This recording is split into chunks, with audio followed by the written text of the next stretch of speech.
Bernardita Piedrabuena y los comisionados Augusto Iglesias y Beltrán de Ramón. Al gerente de nuevos negocios del Banco de Desarrollo de América Latina y el Caribe, Fernando Cubillos. Al director ejecutivo de la Pontificia Universidad Católica Valparaíso en Santiago, Cristian Remedy. Al director general de vinculación con el medio, David Contreras. Y a la decana de la Facultad de Ciencias Económicas y Administrativas, María Teresa Blanco. Al gerente de estudios financieros del Banco Central, Rodrigo Alfaro, y a la directora general de estudios, estadística y datos de la CMF, Nancy Silva. Y a quienes nos acompañan de forma presencial y virtual a través del canal oficial de la CMF en YouTube. Enviamos un especial agradecimiento a la Pontificia Universidad Católica Valparaíso por acogernos en este auditorio que hoy nos alberga. Y a continuación, la presidenta de la Comisión para el Mercado Financiero, Solange Bernstein, nos presentará una síntesis de la encuesta de medición de capacidades financieras en América Latina.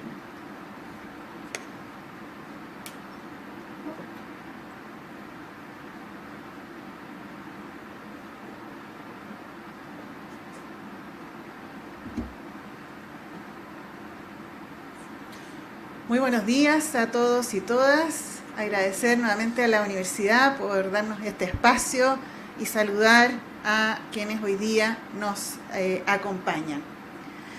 Este es un esfuerzo tremendamente importante, creemos nosotros y estamos convencidos de que la educación financiera es una tarea tremendamente difícil, en la cual se avanza muy lento, pero es importante persistir. Esta encuesta es un aporte muy significativo a poder entender mejor entonces dónde estamos y cómo eventualmente podemos mejorar el nivel de educación de la ciudadanía en general.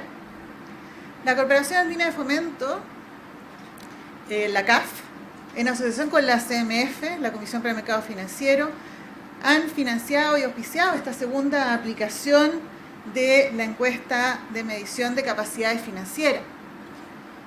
Esto considera un kit de herramientas que nos hace comparable esta encuesta con esfuerzos también que se hacen en otros lugares del mundo, y eso también enriquece el poder compararnos con otras jurisdicciones y medir entonces el nivel de alfabetización e inclusión financiera. La encuesta no solamente recoge una serie de antecedentes, sino que además sistematiza esta información para hacerla útil a las políticas públicas o decisiones también desde el sector privado. Esta encuesta entonces tiene por objetivo realizar un diagnóstico que permita identificar el nivel de conocimientos, pero no solamente conocimientos, sino que también habilidades, actitudes y comportamiento de los ciudadanos de nuestro país en este caso, así como también cuando se aplica en otras jurisdicciones. Fundamentalmente entonces está relacionado a temas financieros. Permítanme entonces primero partir por hacer una caracterización de la muestra, quiénes son los encuestados, para entender entonces luego cuáles son las respuestas y a quienes representan. En términos de género, tenemos tanto hombres como mujeres, con los porcentajes que ahí se muestran. Si bien es cierto, la encuesta se levanta a nivel nacional, no tenemos representación a nivel regional, pero sí a nivel país. Y podemos, por ejemplo, tener entonces representación en lo que significaría rural o urbano. O sea, no tenemos por región, pero sí por ejemplo, en términos de separación entre rural y urbano. Por edad, también tenemos una distribución de distintos grupos etarios. Por lo tanto, es una muestra bastante rica que nos permite hacer un análisis con representatividad respecto de distintos segmentos de la población. Ahora, cuando vemos a nuestros encuestados en general y en la situación en la cual están o qué tan cómodos están respecto de su nivel de ingreso y por lo tanto qué tan importante también es administrar bien ese ingreso, nos encontramos con que un 42% de los encuestados declara que su nivel de ingreso es suficiente para cubrir sus gastos. Por lo tanto, significa que para la mayor parte no es suficiente. Entonces tenemos ahí ya un primer desafío, ¿no?, de lo que significa la gestión financiera por parte de las personas cuando tienen una situación que declara que su nivel de ingresos eventualmente en algunos casos es suficiente, pero en otros no. Y cuando vemos entonces la división por género, por nivel de educación o por ingreso, nos encontramos con algo que uno tendería a pensar que es bastante evidente en términos de que a mayor nivel de ingreso, bueno, es mayor la capacidad de las personas para cubrir sus gastos, o mayores niveles de educación también. Por lo tanto, hay indicadores que muestran una tendencia que es la tendencia esperada. Ahora, ¿qué hacen las personas cuando no tienen suficiente para cubrir los gastos en un determinado periodo? Algunos de ellos recortan algunos gastos, la mayoría, digamos, es a eso a lo que recurre, el ve en qué puede gastar menos, o trata de ganar un dinero extra o pide ayuda a sus familiares o amigos. Tenemos que es menos habitual, por ejemplo, hacer un retiro de la APB, o sea, las personas entienden que eso, bueno, hay poca gente que tiene APB, por una parte, y además que es costoso hacer el retiro en términos del impacto tributario. Empeñé algo, son otras formas menos habituales. Usé un sobregiro, por suerte tampoco es tan habitual porque es recaro el sobregiro. Bueno, pero ahí tenemos entonces algunos antecedentes de qué hacen las personas cuando se ven enfrentadas a una situación en la cual no les alcanza. Un 25% de la población se siente sobreendeudada. Un tema también relevante, ¿no? En términos de con quiénes estamos hablando. Cuando están gestionando su situación financiera, vemos que a veces no les alcanza, qué es lo que hacen cuando no les alcanza. Bueno, ¿y cuál es el nivel de deuda con que nos enfrentamos? En términos de la percepción, estas son percepciones, ¿no? De quienes se sienten sobreendeudados. Y tenemos que un 25% de las personas declara sentirse sobreendeudados. Y esto es especialmente importante en el caso de las mujeres. O sea, las mujeres tendemos a sentirnos más agobiadas por las deudas que los hombres. Por otros estudios que tenemos, sabemos que el nivel de deuda de las mujeres es menor que el de los hombres, pero nos sentimos más agobiados. Entonces, es interesante el ir pudiendo entender mejor cuáles son también las características específicas de cada grupo de la población y cómo aproximarnos entonces a través de políticas públicas o a través de iniciativas privadas para tener una adecuada aproximación a las necesidades de cada uno de los grupos de la población.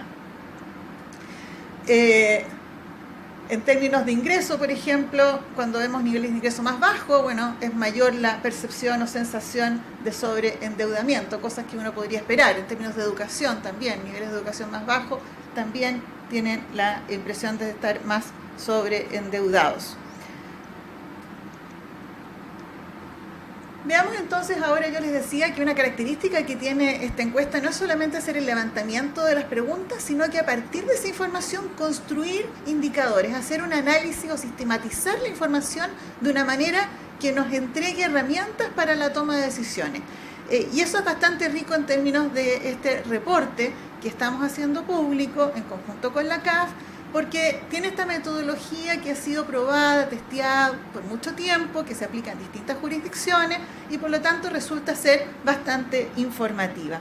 Y la forma en la cual se evalúa la educación financiera tiene estas tres dimensiones. Una dimensión que tiene que ver con el conocimiento, otra que tiene que ver con la actitud y una tercera que tiene que ver con comportamiento. Y permítanme definirlo.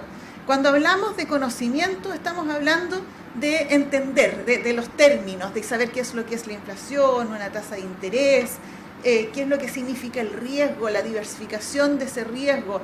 Ese es el tipo de conceptos que estamos evaluando si las personas manejan o no. Por lo tanto, es básicamente manejo de conceptos.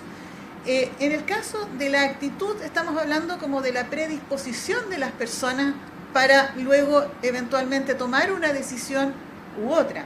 Y en términos de actitud, el tipo de elementos que se recogen en este componente son, por ejemplo, la preferencia por el largo plazo versus el corto plazo, el ahorro, cuál es la inclinación que tienen las personas a ahorrar. Ahora, una cosa es la actitud y otra cosa es cómo me comporto. Entonces, cuando vemos la dimensión de comportamiento, vemos ya, ok, usted tiene una actitud favorable o desfavorable al ahorro, bueno, pero ¿se planifica o no se planifica? ¿Se pone metas o no se pone metas de ahorro? cómo cuida su dinero, hace una selección de preguntas, investiga antes de tomar una decisión. Entonces eso ya entramos a la dimensión de comportamiento. Y cuando hablamos de educación financiera, estas tres dimensiones son importantes. No solamente entender los conceptos, sino que también cuál es mi actitud frente a las decisiones financieras que tengo que tomar y luego cómo me comporto. Estos indicadores entonces combinan la conciencia, conocimiento, habilidad, actitud y comportamiento necesarios para una adecuada toma de decisiones. Y eso es lo que trata justamente de recoger el International Network on Financial Education a través de su definición de lo que es educación financiera.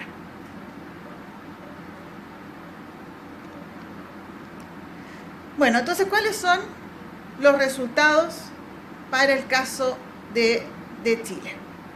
Y esto, como les decía, como es el mismo tipo de análisis se hace en otras jurisdicciones, nos permite compararnos. En el caso de Chile, uno puede ver el vaso medio lleno o medio vacío, dependiendo de cómo lo queramos mirar, sin duda. Tenemos un 12,2 como puntaje, ¿no? Porque esta información se sistematiza y se agrega y tenemos un resultado en términos de puntaje. Y el 12,2 supera el piso de 12 puntos definido por este indicador, por la OCDE, como un piso mínimo que nos permite decir, miren, tienen un nivel de conocimiento razonable, alto. Entonces ese es el umbral, entonces ese piso de 12. Si ustedes ven ahí, cada uno de los ámbitos tiene un piso determinado para considerar que sobre ese piso no estamos tan mal, estamos relativamente bien.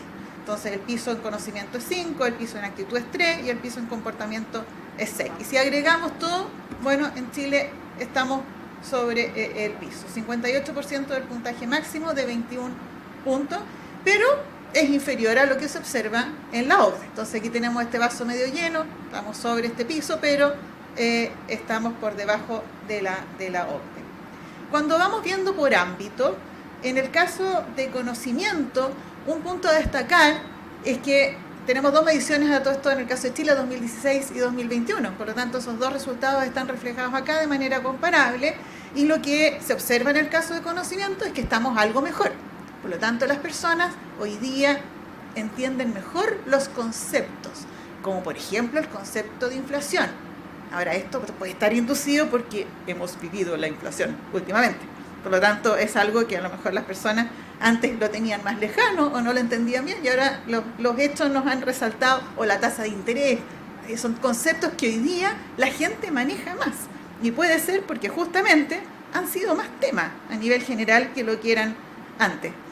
Es el tipo de cosa que nos educa. Cuando las cosas pasan, entonces ahí entendemos el riesgo. Ahí entendemos qué es lo que es un determinado fenómeno porque lo estamos viviendo. Entonces eso puede ser un elemento que ha contribuido al mayor conocimiento que observamos en Chile versus lo que se observaba en el año 2016 en el ámbito de conocimiento. En actitud no ha cambiado mucho. Teníamos 3, el mínimo es 3, ahí estamos. Entonces tenemos una actitud que es razonable respecto de cuánto nos importa el futuro o cómo nos aproximamos, como decíamos, en términos de nuestra predisposición en la toma de decisiones. Ni tanto ni tampoco. En comportamiento es lo más llamativo, a mi juicio, porque tenemos un cambio de comportamiento que va a dejar mucha pregunta abierta. Ya que estamos en una universidad, siempre es bueno tener preguntas abiertas.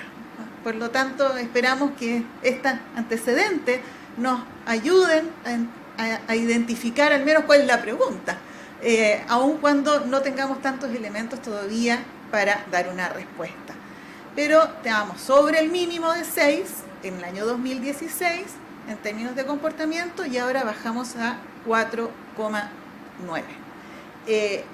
Y esto es bien llamativo y vamos a entrar justamente en esta dimensión porque es la más llamativa dentro del estudio y como decía Cristina al inicio, el estudio es muy extenso, tiene muchos antecedentes y este es uno, por ejemplo, en el cual en esta presentación quisimos privilegiar justamente por el tipo de resultado que se observa. Ahora, como vemos acá en esta gráfica también, cuando nos comparamos con Latinoamérica en términos de conocimiento, estamos parecidos, pero por debajo de la OCDE, en términos de actitud, también estamos parecidos, igual, también muy parecido a la OCDE, y en términos de comportamiento estamos todavía, aun cuando bajamos, estamos algo mejor que el resto de América Latina, y estamos sí por debajo de la OCDE. Ahora las mediciones de la OCDE son 2020, o sea, el tema pandemia, que ya uno puede intuir de que pucha, algo pasó con la pandemia para pasar de comportamiento de 6,1 a 4,9. Pero en los otros casos todavía no tenemos mediciones o suficientes mediciones como para poder saber si es que es lo mismo lo que está pasando en otras jurisdicciones o no, o entender el porqué.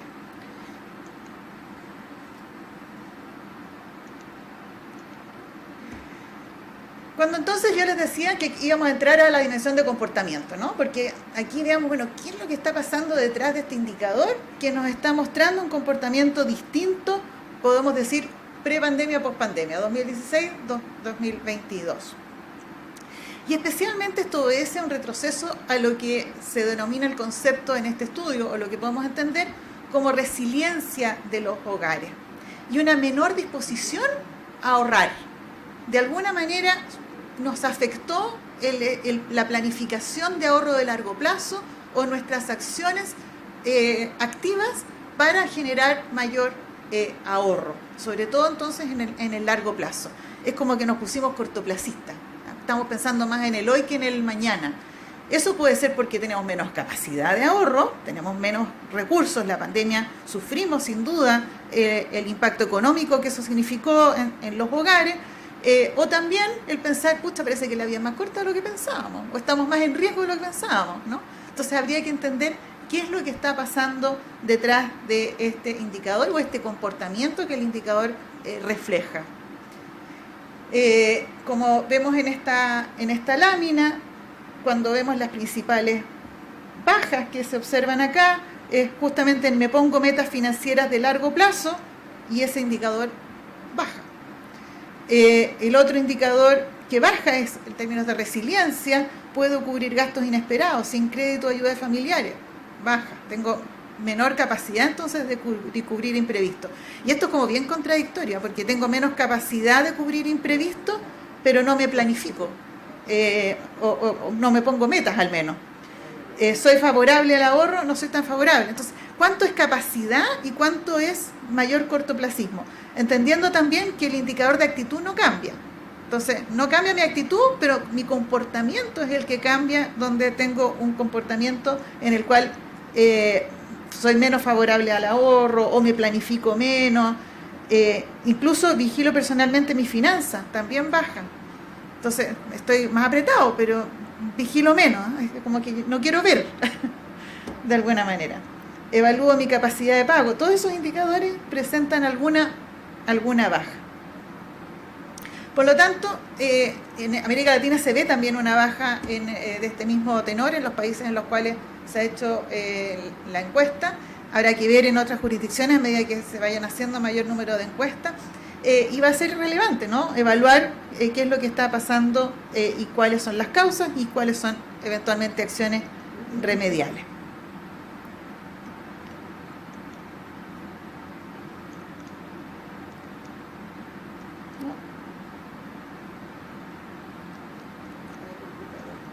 No pasa. No, el computador no, es esto. Ahí sí, listo. Por otro lado, entonces, como decíamos, tenemos este tema de resiliencia que va acompañado con otra de las preguntas que hay respecto de si declara haber ahorrado en el último año. Y esta disposición a ahorrar, ¿no? O esta capacidad de ahorrar de las personas, donde menos de un 40% declara haber ahorrado en el último año. Y este porcentaje, de nuevo, es significativamente distinto a lo que se observaba en 2016. En 2016, cuando se hacía la misma pregunta, un 70% de las personas decía haber ahorrado en el último año, o declaraba haber ahorrado en el último año, y esto cae al 40%. Aun cuando los patrones son similares, mayor nivel de ingreso, mayor nivel de educación, mayor nivel de ahorro, y también disminuye con la edad, mayor edad, menor nivel de ahorro. Las formas en que ahorran las personas También es curioso, ¿no? Porque todavía, a pesar de estar en la era súper digital y con disponibilidad de servicios financieros, todavía la forma más habitual de ahorro es juntar efectivo en la casa. Entonces son cosas que también llaman la atención. También es depositar dinero en una institución financiera, pero el que aparezca como algo habitual el ahorrar efectivo en la casa, además con los niveles de delincuencia que tenemos, no deja de llamar la atención. Los productos de inversión financiera más sofisticados tienen muy baja penetración. Como decíamos,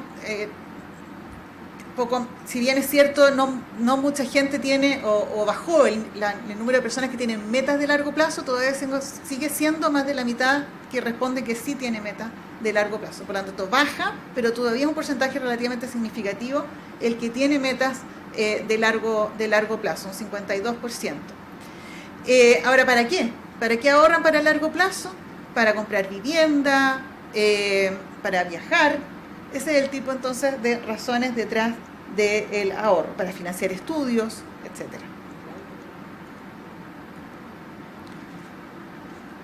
Ahora, ¿qué pasa con la resiliencia, ¿no? Decíamos que ha disminuido la resiliencia. Ahora, aun cuando ha disminuido la resiliencia, para ver también el vaso medio lleno, 1/3 de las personas declara que no puede cubrir no lograría cubrir sus gastos por más de un mes, es decir, que no le alcanzaría. Si viene un imprevisto, tendría suficiente para cubrir los gastos hasta un mes y no más. 1/3 le alcanzaría entre 1 y 3 meses y a otro tercio le alcanzaría más de 3 meses. ¿Y por qué digo que el vaso podríamos verlo medio lleno acá? Es porque estamos mejor que la OCDE. Al parecer tenemos mayor capacidad en esta dimensión de resolver un imprevisto, porque en el caso de la OCDE a un 45% le alcanzaría para cubrir sus gastos un mes, digamos. Entonces esto también es un resultado interesante. La encuesta revisa también el tema de inclusión financiera, y acá hay otro conjunto de indicadores que nos determinan de cuánta inclusión hay, cuánto acceso a distintos tipos de servicios y productos financieros hay. De nuevo, esto es percepción, es de la percepción de las personas, de cuán incluidas se perciben las personas, cuánto declaran tener o cuánto declaran en términos de su capacidad de elegir productos y servicios financieros. Este indicador tiene, de nuevo, distintos elementos que lo componen. Lo componen elementos de tenencia de instrumentos financieros, de conocimiento, de selección, de cuánta capacidad tienen de seleccionar y cuánto tienen de red de apoyo. Esos son los elementos que componen este indicador. Por lo tanto, acá vemos que los primeros 4 elementos de esta lista es si tiene al menos un producto de pago, si tiene un producto de ahorro, de seguro de crédito, eso es tenencia. Por lo tanto, esos 4 elementos componen el elemento de abajo de tenencia, de esta ecuación o representación en términos de ecuación de lo que es el indicador. En términos de conocimiento, el indicador nos dice si que la persona conoce al menos 5 productos financieros. En términos de elección, la forma en que se mide es si ha elegido algún producto o servicio recientemente. Y en términos de red de apoyo, las consultas se refieren a si recibe o entrega recursos a familiares, amigos, etcétera, si tiene o no una red de apoyo cuando se genera una contingencia inesperada. Y cuando entonces vemos la inclusión financiera, el reporte tiene un análisis bastante amplio que ustedes pueden revisar, pero acá seleccionamos algunas cosas para entregar algunos elementos de lo que está contenido en el informe. Y lo que vemos es que este índice de inclusión alcanza un 45% en promedio. Esto expresado como los 7 puntos máximos, entonces tenemos un 45% de esos 7 puntos. Y de nuevo entonces vemos que es algo más alto para hombres que para mujeres. Ahí vemos entonces que tenemos un 46 para hombres, un 44 para el caso de mujeres. Y es especialmente bajo en el caso de los adultos mayores. Entonces tenemos ahí un tema en términos de inclusión financiera en el caso de los adultos mayores. También la población migrante. La población migrante también muestra una muy baja inclusión financiera. Y en el caso de las mujeres migrantes, más baja todavía. Ahí entonces tenemos algunos grupos en los cuales detectamos que, al menos en términos de su percepción, hay una menor inclusión financiera. El 71% de las personas, si nos vamos ahora a los distintos elementos que componen este indicador de inclusión y a cuáles son las respuestas, tenemos que un 71% de la población dice contar con algún producto financiero, alguno de los que mencionamos antes, un producto de pago, de crédito, de seguro, etc. De nuevo, la encuesta refleja la percepción de las personas. Es una encuesta que se llama de demanda, es decir, qué es lo que la persona declara. Nosotros tenemos otros datos, que son datos administrativos, y que nos muestran una realidad algo distinta de lo que las personas declaran. Porque lo que vemos en la población, con los datos administrativos, que las personas en general tienen más productos financieros que los que declaran tener. Y eso también puede tener que ver con conocimiento, o cuánto entienden, o con la percepción de las personas. Ahora, esta tenencia justamente aumenta a medida que aumenta lo que llamamos el índice de conocimiento financiero. Es decir, que mientras más mayor conocimiento tienen las personas, también tienen una mayor cantidad de instrumentos o productos financieros. Por lo tanto, las personas que saben más también tienen más servicios. Y lo otro importante de esta consulta acá es que más de la mitad hace previamente algún tipo de consulta, es decir, que no toma a la primera el servicio financiero, y eso es algo positivo. Cerca de un tercio no hace ningún tipo de comparación, ahí ya no es tan positivo. Los aspectos reputacionales y de confianza importan mucho, y eso ratifica algo que sabemos: la industria financiera es una industria que se basa en la confianza. Por lo tanto, es importante eso, que efectivamente las personas así lo perciben y lo entienden. La contratación de productos financieros de manera virtual es otro de los elementos que se incorporan en esta encuesta. Por lo tanto, en un contexto en el cual la digitalización ha ido aumentando, y además tenemos la implementación de la ley FinTech justamente en proceso, donde daría un nuevo impulso a la digitalización, es especialmente relevante entender lo que esta encuesta nos trae en este respecto. Y ahí hay varias cosas interesantes, que en términos de la contratación de productos financieros de manera virtual no es muy frecuente. Ahora, no es muy frecuente, pero no porque haya poca penetración de Internet o capacidad de las personas de acceder a través de medios digitales. Tiene que haber otras razones por las cuales hoy día no se contratan productos financieros por esa vía, y eso también es posible ir entendiendo algo de aquello a través de la encuesta. Como les decía, entonces no parece ser una barrera tan relevante el tema de digitalización o de capacidad de las personas de acceder a través de medios digitales, ya que 8 de cada 10 personas cuentan con un plan de datos en su celular, y la mayoría dice navegar bien por Internet, usar redes sociales o buscar información de manera online. Pero solamente un tercio de los encuestados declara entonces la apertura digital de productos financieros en el último año, y un porcentaje mayor sí declara el hacer compras online. Entonces es más frecuente comprar online que contratar servicios financieros a través de esta misma vía digital. Un 29% declara ser más propenso a contratar un producto financiero por canales presenciales. Y un 24% reconoce ser más propenso a comprar impulsivamente. Acá, en términos del comportamiento, también es importante entender, porque cuando uno se enfrenta a una decisión a través de un medio digital, la tendencia es a un comportamiento más impulsivo.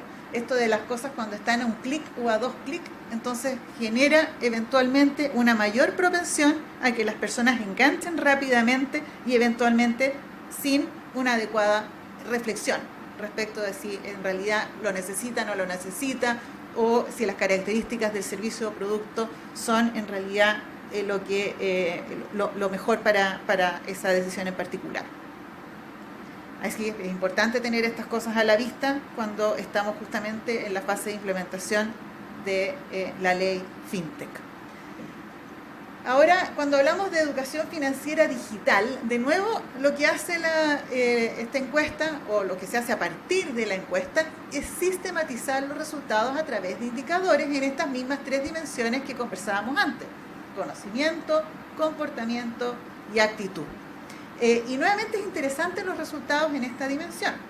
En términos de conocimiento, tenemos un nivel de conocimiento financiero digital relativamente bajo, pero un comportamiento y actitud no tan bajo.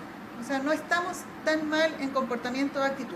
A diferencia de la metodología que comentábamos hace unos minutos atrás, donde teníamos estos pisos y por lo tanto podíamos saber si somos alto o bajo, o teníamos comparaciones internacionales, en este caso todavía no hay una historia suficientemente larga para poder construir esos pisos. Por lo tanto, cuando digo estamos algo mejor o estamos algo peor, en realidad en términos más relativos, más subjetivos, no con una metodología tan acabada respecto de poder entender si estamos bien o qué tan bien estamos. Pero sí, en comparación con la OCDE al menos, podemos decir que estamos algo mejor en comportamiento y actitud y algo más bajo en conocimiento. Y en términos de conocimiento, el tipo de preguntas que se hacen es, por ejemplo, si un contrato financiero digital requiere la firma de un contrato en papel. Por lo tanto, cuando hay esta contratación no presencial de un producto financiero, hay un porcentaje relevante de las personas que creen que eso no es suficiente y que eventualmente va a tener que firmar un papel. Y eso no es así. ¿O ustedes pensaban que sí?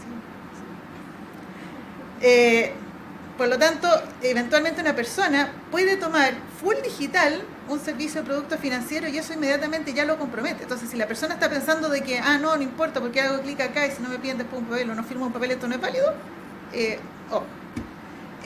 las criptomonedas también. Todavía hay personas que creen que la criptomoneda es una moneda de curso legal igual que el billete y que tiene las mismas características. Entonces, de nuevo. Entonces hay elementos de conocimiento ahí que es interesante levantar, de nuevo, sobre todo cuando estamos pensando en que viene la implementación de la ley FinTech. En términos de comportamiento, comparto las contraseñas y los PIN de mi cuenta bancaria con mis amigos cercanos. Por suerte la gente dice que no. Ahora, dice que no. al menos sabe que está mal, o dice comportarse bien, lo que declara. Ojo con eso. O a menudo comparto información personal públicamente en internet. La gente dice que no lo hace, o al menos sabe que eso, ojo, porque si comparto todo y pongo información muy pública, en una de esas soy más vulnerable a que me hagan un fraude. Entonces, el tomar conciencia, parece que hay conciencia de que somos sujetos potenciales de sufrir fraude y que tenemos que tener esos debidos cuidados. Las respuestas en general demuestran que las personas tienen conciencia de aquello o tienen un comportamiento responsable. Ahora, eso cómo se condice con el alto incremento de fraude que hemos visto y el proyecto de ley que hoy día está en el Congreso, temas a reflexionar. En términos de actitud también hay respuestas ahí interesantes. Es importante poner atención a la seguridad de la página web. En general la gente dice que digamos que hay que ver qué es lo que las personas en realidad, cuánto cuidado en realidad tienen. Creo que no es importante leer los términos y condiciones. La gente entiende que tiene que leer los términos y condiciones, etc. Entonces ahí tenemos algunas de las consultas. El informe también incluye un índice de bienestar financiero. De nuevo, es otra forma de agrupar estos antecedentes. El informe entonces, en esta dimensión, de nuevo construye un indicador con una metodología que ustedes pueden revisar para no extenderme tanto en la presentación. No tengo aquí el detalle, pero sí les puedo contar algunos de los resultados, que en términos de bienestar financiero tenemos un 49% de los 20 puntos, eso es 9,7, y que eso está algo por debajo de la OCDE. Por lo tanto, en términos de bienestar financiero, al momento de observar ese indicador, vemos que estamos algo por debajo de la OCDE. Ahora, este es un indicador también relativamente nuevo. que mide percepciones subjetivas, por lo tanto, de nuevo, no hay estos puntajes de referencia de qué es lo que es alto o qué es lo que es bajo, pero a lo menos sí tenemos la comparación con respecto a las otras. La población con un alto nivel de bienestar se concentra en aquellos niveles de educación más alta y rentas más altas, cosa que podríamos haber esperado. Y lo contrario respecto del bienestar de personas con niveles de ingreso más bajos, por ejemplo.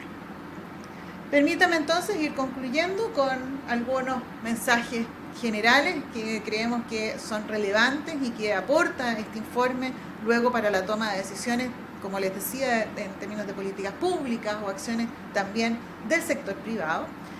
La primera reflexión es el vaso medio lleno, nuevamente, es que hay una mejora en el nivel de conocimiento financiero respecto de la versión anterior. Eso se observa, hay un mayor manejo de conceptos financieros, pero en la dimensión de comportamiento financiero se presenta este deterioro relevante, que va a ser muy interesante poder entender qué es lo que está detrás. Las políticas entonces que apunten solo a conocimiento no parecen ser suficientes, porque la buena toma de decisiones no pasa solo por entender los conceptos, sino que también por la actitud que tienen las personas o cómo se comportan.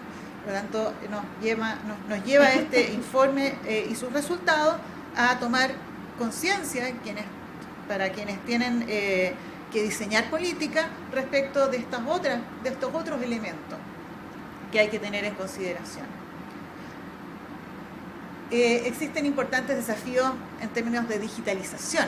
O sea, cuando estamos hablando de que vamos a entrar en un mundo digital en respecto de la disponibilidad de servicios, productos financieros para las personas, va a ser importante también, y esta encuesta es bien informativa, para las decisiones incluso regulatorias que se están tomando, el diseño de los productos, la forma en la cual vamos a aproximarnos a la supervisión de esta industria fintech o el uso de canales digitales. La alta conectividad es una oportunidad. Tenemos una alta conectividad en nuestro país, pero se debe tener presente que las personas se comportan distinto cuando uno se acerca a través de medios digitales que cuando se acerca a través de medios presenciales. Y eso tiene de bueno y de malo, ¿no? Y hay que tener conciencia de aquello.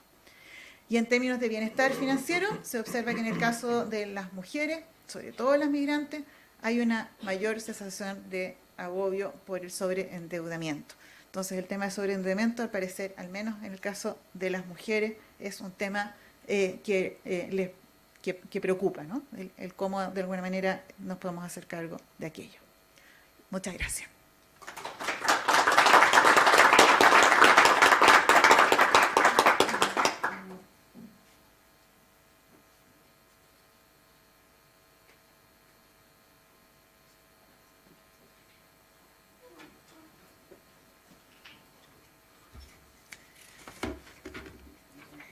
Agradecemos a la presidenta de la Comisión para el Mercado Financiero, Solange Bernstein, por la presentación del informe. Y ahora vamos a hacer un pequeño panel y invitamos a subir al escenario con quienes tendremos esta conversación. Nos acompaña María Teresa Blanco, decana de la Facultad de Ciencias Económicas y Administrativas de la Pontificia Universidad Católica de Valparaíso, licenciada en Comercio y Ciencias Económicas, con mención en Finanzas, contadora auditor y magíster en Dirección de Empresas y Tributación. Fue jefa de la División de Análisis y Control de Gestión del Gobierno Regional de Valparaíso y actualmente, además de decana, es presidenta del Consejo de la Sociedad Civil con el Servicio de Impuesto Interno y presidenta de la Asociación de Directivos Superiores de la Facultad de Administración y Negocios Empresariales de Chile. Rodrigo Alfaro es gerente de estudios financieros del Banco Central de Chile, ingeniero comercial de la Universidad de Chile, magíster y doctor en Economía de Boston University. Previamente ha tenido diversas posiciones en el Banco Central, gerente de estabilidad financiera, jefe del grupo Usuarios de Crédito y economista senior. En labores externas fue economista principal en el BBVA Research y economista visitante en el Banco Internacional de Pago y consultor externo para el Fondo Monetario Internacional. Y finalmente Nancy Silva, que es directora general de Estudios, Estadísticas y Datos de la Comisión para el Mercado Financiero, ingeniera civil matemática en la Universidad de Chile, Master of Arts in Economics de la Universidad Católica de Lovaina, en Economía de la London School of Economics, y en el 2014 ingresó a la Superintendencia de Bancos e Instituciones Financieras, actual CMF, y anteriormente se desempeñó como economista senior de la división de política financiera del Banco Central de Chile.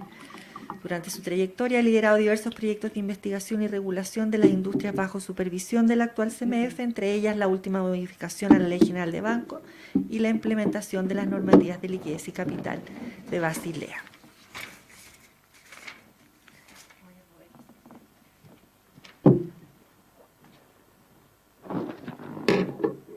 Tenemos el micrófono ahí al lado para contestar y la idea era vamos a partir con una pregunta para los tres. Durante los últimos años la educación financiera ha tomado altísima relevancia, ¿no es cierto?, tanto a nivel educacional, en las mallas curriculares de la educación básica, media, universitaria, como también a través de las redes sociales y los medios de comunicación. La idea es conversar con ustedes un poco según su juicio, su mirada, cómo entidades como las nuestras, la CMF, el Banco Central y las universidades, pueden fomentar o acercar la educación financiera a la ciudadanía. María Teresa. Muy buenos días a todas y a todos. Muchas gracias por la invitación. Voy a ser la primera en la pregunta y agradecerla.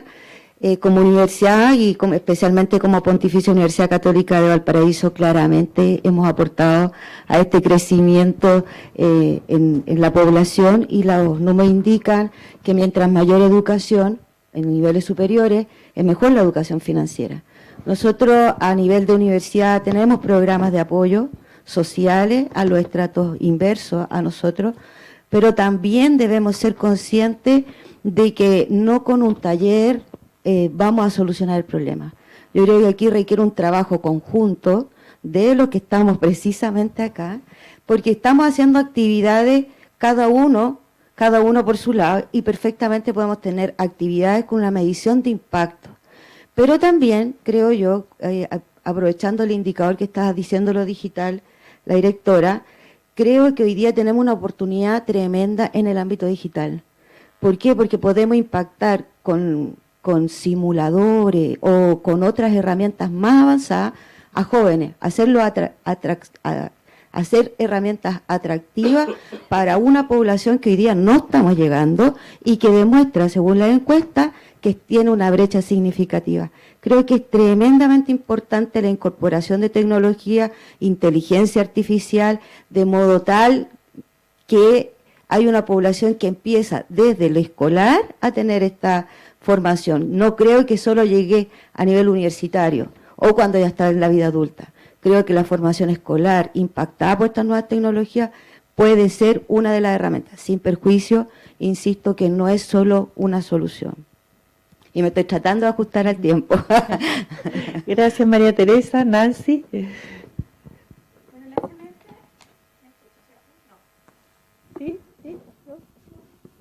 Gracias. La CMF contribuye desde este informe, por ejemplo, haciendo el levantamiento de la línea base de educación financiera en Chile. Además, hicimos un informe en 2016, siempre con la ayuda de la CAF, y agradecemos mucho el soporte que nos ha dado el Banco de Desarrollo de Latinoamérica. Entonces, podemos hacer evaluaciones intertemporales sobre cómo ha evolucionado la educación financiera en el país.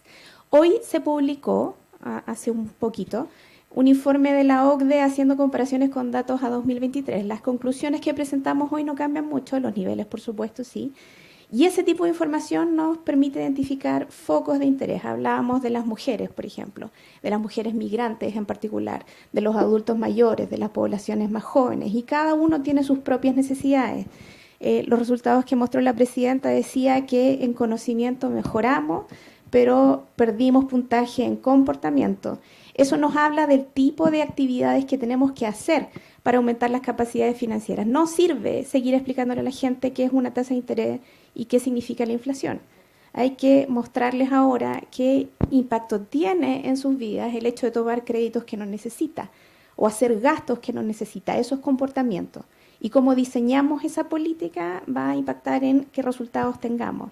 Además, la CMF participa del mes de educación financiera, tenemos programas de colaboración con universidades donde hacemos educación financiera a profesionales que el día de mañana van a estar a cargo de entregar servicios financieros a la comunidad, ¿cierto? Podemos educar a los docentes, pero también podemos educar a los futuros gerentes generales de bancos e instituciones financieras, de manera que haya conciencia en el impacto que el desarrollo de productos y la venta y el marketing de productos tiene sobre la población.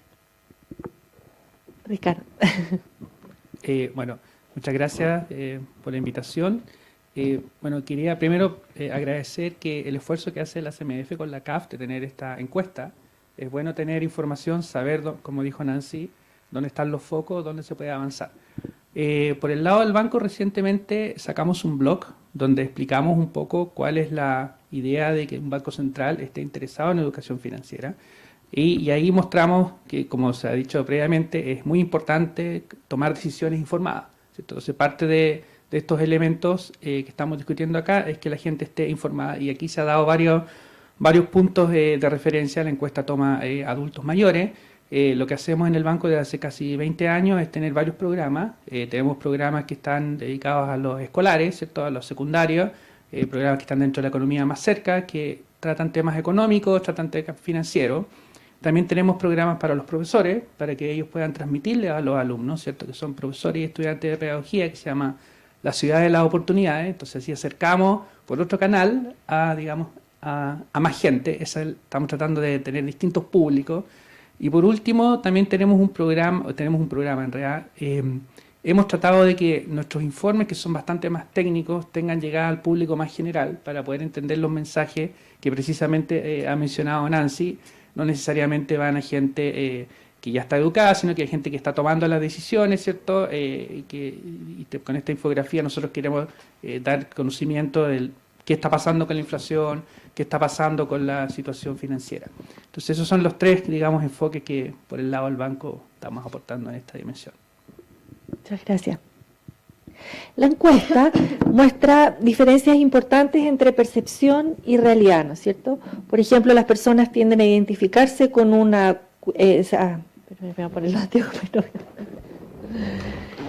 Las personas tienden a identificarse de ser muy cuidadosas con el manejo del dinero. Sin embargo, entre el 2016 y el 2023 disminuye su supervisión directa sobre las finanzas, y el porcentaje de la población que tiene metas de ahorro de largo plazo cae. Ya en educación financiera mostramos niveles mejores de la OCDE, de educación financiera digital. Sin embargo, el conocimiento digital es bajo. Entonces, un poco el desafío, la pregunta para ustedes, ¿cómo abordar esa realidad entre lo que las personas dicen hacer y lo que en realidad hacen, digamos? ¿Cómo los ayudamos a tener una mejor resiliencia financiera, a estar más conscientes de sus decisiones financieras? Nancy.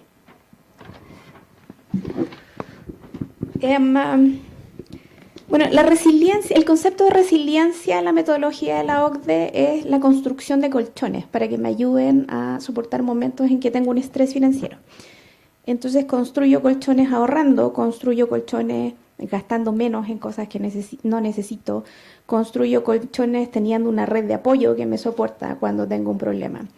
Entonces, ¿cómo ayudamos a la gente a construir mayor resiliencia? Ayudándolos en esas líneas base. El ahorro en Chile es bajo, y esto lo hemos destacado muchas veces. El EFSAP del 2021 también lo destacó. Aparecemos bajo en todas las comparaciones internacionales. Los datos que entregaba Cristina también, la propensión a ahorrar entre 2016 y 2023 bajó. El ahorro efectivo también bajó. ¿Cómo ayudamos? Bueno, desde la industria financiera, por ejemplo, y con la ley FinTech, elaborando productos de microahorro. Y hay varias experiencias internacionales en eso. Uno va al supermercado y te piden los 10 pesos para la fundación X. También puedes dar los 10 pesos como ahorro a tu propia cuenta, y eso existe en otros países. La conciencia del microgasto, el café que me compro todos los días, o la media luna que me compro todas las mañanas, o la Coca-Cola, viendo un amigo acá que es medio adicto a la Coca-Cola. Hacer conciencia de cuánto suman esos gastos que no tenemos a la vista, ¿Y cuánto conseguiríamos ahorrar si transformamos ese microgasto en ahorro? Esas son campañas de difusión no muy complejas. Aquí otra vez el punto es crear conciencia y cambios de comportamiento. En esa línea podemos ayudar a construir mayor resiliencia. Bueno, Nancy tomó el punto de la resiliencia. Quisiera destacar el punto de que tú señalabas en la pregunta respecto de la percepción y del comportamiento. La presidenta de la CMF hizo muy bien la aclaración. Tuvimos un episodio bien extraordinario en la pandemia, donde se dieron a los hogares una situación bastante particular, ¿cierto? Había mucha liquidez en los hogares. Hicieron uso de sus ahorros previsionales, ¿cierto? Tenían subsidios del Estado, pero en realidad no tenían que gastar. Y eso nosotros documentamos como banco, documentamos en un capítulo del informe de estabilidad financiera este fenómeno que se vivió en muchas partes del mundo. Y quizás, como señala Solange, todavía tenemos algún letargo de este efecto. Probablemente estando acá en la universidad van a haber muchos más estudios sobre el impacto más de mediano plazo que tuvo la pandemia en este tipo de comportamiento. Eso respecto del shock fuerte que se ve en las cifras, que es bastante decidor, como se señalaba en la presentación previa. Ahora, yendo al punto de base, que es lo que está señalando Nancy, sí, efectivamente, un elemento que se ha insistido probablemente desde los años 80, ¿cierto?, es profundizar y darle a la industria posibilidades de que la gente tenga acceso a complementar el ahorro de largo plazo. Esa es una discusión que conlleva no solo al ahorro, digamos, pequeño, sino que a un ahorro más sustantivo, ¿cierto?, un ahorro previsional, que hemos visto que está en la discusión pública, que sería muy interesante que pudiéramos ir avanzando en esa discusión, porque es la forma. Los datos son muy elocuentes, ¿cierto? Ahorramos poco, así que yo creo que esa evaluación ya está hecha, hay que pasar a la parte de acción. Bueno, me concuerdo absolutamente con lo que acaba de decir Rodrigo. Bueno, los estudios también, quedándonos en la primera parte de la pregunta, nos han hablado precisamente que tenemos una cantidad de liquidez pocas veces vista en pandemia, no solo en nuestro país, sino que en países desarrollados también usaron la metodología de solucionar el problema dando mucho bono, mucha liquidez a los hogares, con lo cual le dieron estábamos en una época, todos lo vivimos, gracias a Dios estamos acá, la sobrevivimos, y a los hogares le dieron un marco de efectivo y además una restricción de compra. Entonces, porque estábamos acostumbrados con un hábito presencial en ese momento. Y ahí viene la compra digital, que es una transformación fuerte, ya venía una transformación fuerte, y se suma a este escenario la inflación actual. Esta medición se hace 2023, vale decir, con una cultura post-pandémica, sumado a un escenario inflacionario pocas veces. Ya lo habíamos olvidado las cifras, o sea, de 2 dígitos una inflación en Chile. Entonces, tenemos 2 fuertes variables que pueden estar afectando precisamente este indicador y por ende va a ser el indicador con asterisco desde un punto de vista de investigación, me imagino, ¿cierto?, que está afectado mucho por estas variables macroeconómicas. Ahora bien, yo coincido que con pandemia y sin pandemia nuestro comportamiento en el ahorro no había sido significativo. Y como todos estos comportamientos son multivariables, la idea es buscar el modelo que cada variable la pueda potenciar correctamente. Pero también en el estudio vemos que para efectos de el depósito y la confianza, recién la directora, la presidenta decía que entre el banco y la persona tiene que existir, o la entidad financiera de seguro, confianza. Y esa confianza no se ve reflejada en los números, de acuerdo al estudio. En el mercado chileno aún no tiene confianza en entidades de seguro, en entidades bancarias, absolutamente, porque presenta un alto índice de reclamo, lo comentábamos previamente, que es un indicador nuevo, tampoco es decidor por completo, pero una de las cosas, tenemos educación financiera por una parte, tenemos que entregar un mercado seguro y a raíz de la nueva norma, también de ciberseguridad. porque hoy día las personas temen no solo a la entidad financiera, sino que temen entregar estos 10 pesos, que, como tú señalabas, a la fundación, porque puede ser que no exista la fundación, puede ser que el supermercado que recauda no tiene certeza de que se lo vaya a dar, hay quien dice que recauda. Entonces yo creo que también hay un tema de confianza. Y por último, ¿cierto? Yo ahora diseñando este modelo multivariable, creo que también tenemos que tener un cambio cultural que lo señalaba previamente en el consumo. Nosotros somos una sociedad, desde los 80 más o menos en los estudios nos demuestra un alto índice de consumo, por lo cual nuestra canasta básica es muy distinta que hace 30 años atrás. El umbral de la necesidad que tenemos hoy día como necesidad básica es muy distinta. La necesidad básica hoy día está Internet, cosas que ni nos imaginábamos. Por ende, o sea, la necesidad básica subió, por ende, el tema del consumo no es fácil de cambiar el comportamiento. La promesa sí, como lo vimos. Yo creo que me voy a comprometer a hacer el ahorro, la promesa y la disposición. La ejecución es donde fallamos. ¿Y a dónde estamos fallando?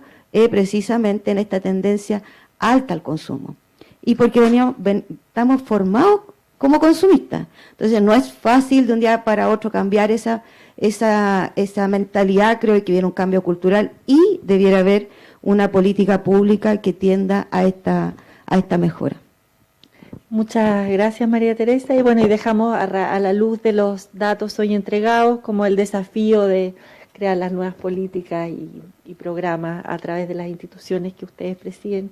Muchas gracias por acompañarnos en este panel, María Teresa, Ricardo e Ignacio. Y desde acá vamos a ya ir cerrando nuestro evento y le vamos a pedir a Fernando Cubillos, gerente de negocios del Banco de Desarrollo América Latina y el Caribe, que nos dé sus palabras de cierre.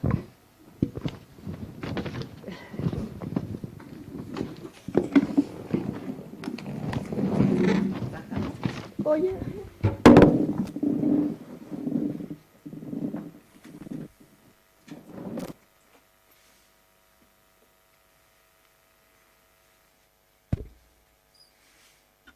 Buenos días. Señora Solange Bernstein, presidenta de la Comisión del Mercado Financiero. Señora Nancy Silva, directora general de estudios de la Comisión del Mercado Financiero.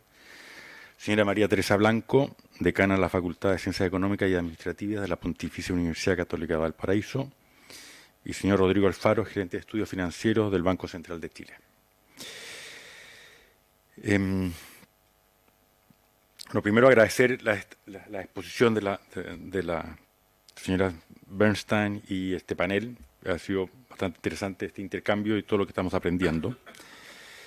Para la CAF, que es el Banco de Desarrollo de América Latina y el Caribe, una institución multilateral que desde hace más de 50 años trabaja en la región para apoyar el desarrollo sostenible, la integración regional, con un foco de actuación muy bien definido, atender a las poblaciones más vulnerables, a las más excluidas. Chile vuelve a ser miembro de CAF pleno a partir de marzo de este año. El banco, para cumplir nuestros objetivos, ponemos a disposición de los países recursos financieros, financiamientos, complementados con asistencia técnica, que permite generar conocimiento, información y datos que contribuyen para un mejor diseño e implementación de políticas públicas dirigidas especialmente al cierre de brechas que tanto aqueja a la región. Y un excelente ejemplo de ello es esta encuesta que se ha presentado hoy día. Los resultados de esta encuesta muestran la existencia de marcadas brechas en los segmentos poblacionales y en especial en los sospechosos de siempre, las mujeres, las personas con menores niveles de educación, los que no tienen actividad laboral, desempleados, los residentes de las zonas rurales, los sectores socioeconómicos más bajos, etc. Pero también nos señala de que existe una relación positiva y significativa entre el conocimiento y el comportamiento financiero, especialmente estos estudios que hemos contribuido a desarrollar, muestran la existencia de una relación muy significativa entre la educación financiera y las variables como el ahorro, la planificación para el retiro y una mayor resiliencia financiera.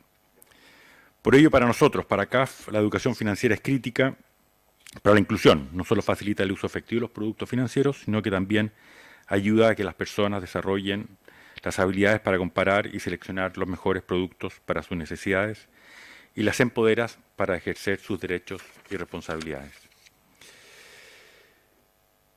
Desde las operaciones con las que CAF y particularmente desde la vicepresidencia del sector privado, que nos encargamos de las instituciones financieras, tanto bancos de desarrollo, bancos comerciales e intermediarios financieros, proveemos productos financieros tales como financiamientos, préstamos, garantías, inversiones en patrimoniales, entre otros, así como también programas de acompañamiento y asistencia técnica relacionados con el diseño de productos y servicios financieros y no financieros para atender las necesidades de clientes, desatendidos o subatendidos, teniendo en particular atención la perspectiva de género.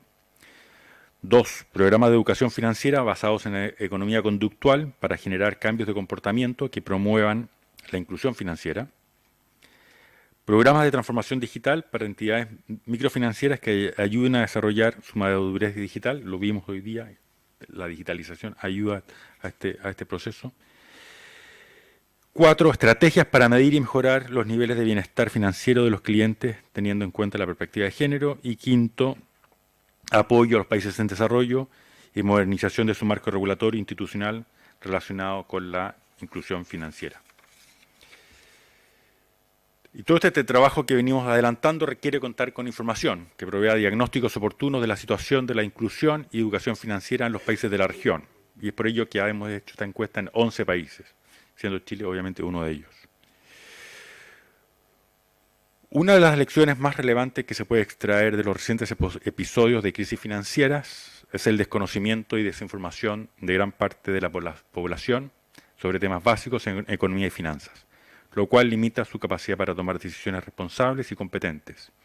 En esta medida, la educación económica y financiera no solo permite que las personas estén más informadas y adquieran una mayor comprensión de los temas económicos y financieros que los afectan directa e indirectamente, sino que a su vez les proporciona facultades para discernir y tomar una posición frente a las políticas sociales y económicas que se ejecutan en sus países. Antes de terminar, me gustaría contarles una experiencia personal. Año 2008. Aquí veo la atención porque es interesante. Año 2008, mes de abril. Trabajaba en un banco de inversión en Nueva York y me llamaba mucho la atención en el año 2008, al principio del año, cómo se estaba incubando la crisis subprime. Los bancos estaban muy largos en activos hipotecarios y estaban cortos, digamos, endeudados con financiamiento overnight. En una reunión con el CFO de la franquicia, digamos, de la unidad del banco en la que yo trabajaba, le pregunto, le cuento las grandes lecciones de la crisis del año 82 y que, digamos, los descalces de la banca chilena en moneda y plazo, dólares, UF, peso, largo, corto, etcétera, habían sido la génesis de la crisis y que no me hacía sentido todo este descalce que había entre el overnight. La respuesta del CFO fue, de este CFO, fue: el overnight funding es infinito y que a los bancos nunca les va a faltar ese acceso. Esas fueron sus palabras textuales. Dijo, quédate tranquilo. Dijo, bueno, hasta en septiembre se le cortaron ese acceso a Lehman Brothers y la historia, ustedes ya la sabemos. Yo el año 82 tenía 12 años, hoy día tengo 54.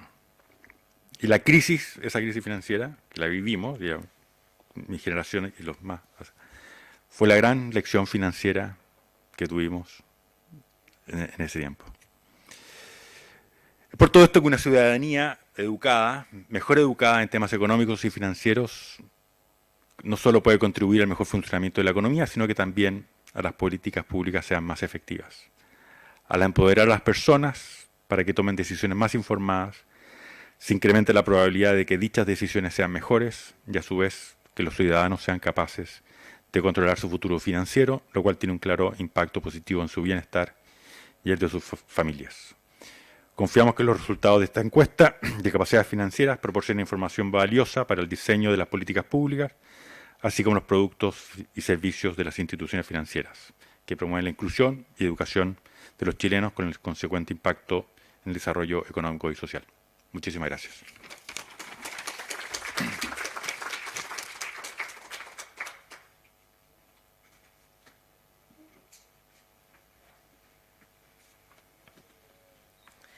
Agradecemos a Fernando Cubillos por sus palabras y a todos los asistentes a este encuentro, tanto de manera presencial como virtual a través de nuestro canal de YouTube, y la presentación va a quedar disponible en nuestro sitio web para quienes quieran revisarla, y damos por finalizado este evento de presentación de la encuesta de medición de capacidades financieras en América Latina, Chile 2023. Muchas gracias y que tengan todos un muy buen día.